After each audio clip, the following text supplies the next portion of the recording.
Hey everybody, this is GGB. For everyone that's new to my channel, hello, how's it going? I'm gonna try and get back into college basketball upset of the day. I don't know if I'm gonna be able to do it every day, every week. I've been really busy with finals recently, with tests recently. This is a week where I don't have a test, so I'm gonna try and get back into it. But for everyone that's new, how you doing? So the way this works is I pick a top 25 team to be beaten every single day. If I get it right, I get a point. If I don't get it right, but there is no upset that day, I get half a point. And if I get the biggest upset of the day, I get 1.5 points. If I hit 5 points in a given week, I meet my goal. I don't have to do anything. If I don't hit that goal, and if I continue doing it, which I'm going to try and do, someone in the comment section can pick something for me to do, and I'll make a video about it. But we have two top 25 teams playing today at 7 o'clock with Miami, who's 15-13, traveling number 9 UNC, who's 21-6. UNC favored by 14.5 points on ESPN. And at 9 o'clock we have number 15 Baylor, who's 19-8, going to TCU, who's also 19-8. TCU favored by 2 actually on ESPN.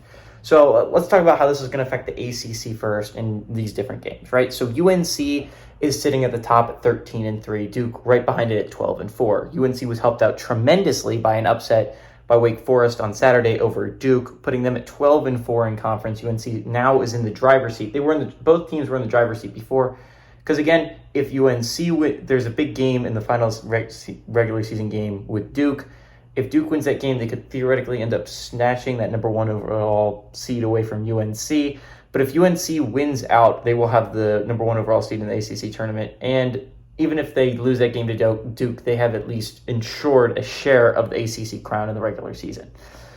That being said, Duke would love to see a UNC upset here, right? That would move them to 13-4, half a game behind Duke. Duke then controls their own destiny, at least a little bit, of ended up stealing that number 1 seed away from UNC.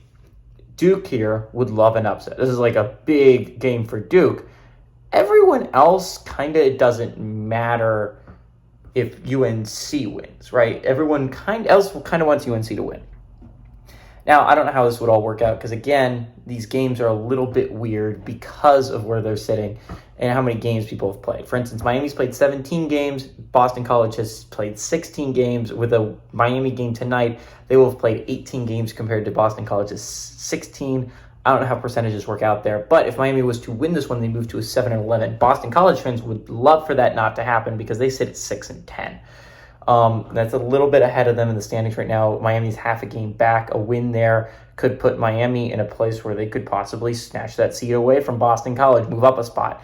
Notre Dame obviously would also love a Miami loss. They're right behind Miami in the standings. A Miami loss would be massive for them. So if you're a Notre Dame or Boston College fan, you're following this game probably pretty closely because you'd love to see a UNC win here and a Miami loss. Now, the Big 12 is where things get a little bit more interesting, right? We're looking at a conference with a good amount going on, and obviously Houston's in the driver's seat, but we're talking about TCU and Baylor, which both stayed at 8-6 in conference play right now, in a tie for 4th place. Right, so right now in the Big 12, we have Houston sitting at 11-3 in the driver's seat, Iowa State right behind that at 10-4, and Kansas in 3rd place at 9-5. TCU and Baylor is going to be really intently watching Kansas when they play, I believe, Oklahoma tomorrow. It's going to be a really big, actually they play BYU tomorrow? There's big game going on in the Big 12 tomorrow with Kansas. They're going to be following that game pretty intensely. But whoever wins this TCU-Baylor game puts themselves in sole possession of 4th place. Now, that's only could possibly be for a little bit, with Texas Tech having to play in a little bit, to chance to go to 9-6 as well. But a TCU or Baylor win puts them in right behind Kansas, half a game behind Kansas for that 3rd place spot, and sole possession of 4th, at least for the time being. And you're going to be following a Texas Tech game that's coming up pretty soon, rather intensely, if you're the winner of the TCU-Baylor squad, even if you're the loser of that TCU-Baylor game. Again, if you lose, you fall to 8-7, and this is big in the Big 12 because everyone is so jam-packed in the top 6 games. The difference between 9-6 and 8-7 is massive. You're looking at the difference between sole possession of 4th and sole possession of 6th, with the chance of BYU and Oklahoma tying you at 8-7, right? So there's massive implications in this game right now. Whoever wins, sole possession of 4th, half a game out of 3rd. Whoever loses, sole possession of 6th, half a game out of a tie for 6th with 2 other squads in the Cougs and the Sooners. So this is pretty massive coming up. Big game for both the Horned Frogs and the Baylor Bears. That being said, Miami has not been playing its best basketball as of late. TCU was a really underrated squad. I thought they would be ranked this week, but apparently that loss to Texas Tech was just too much for them to overcome and get into the top 25 this week. This is a really good TCU squad. This is an impressive Horned Frog squad. It's at home. Baylor has not been playing its best ball lately. Obviously, why they've fallen from number 11. They lost, I believe, 2 games last week, which was rough for the Baylor Bears. They're going to need to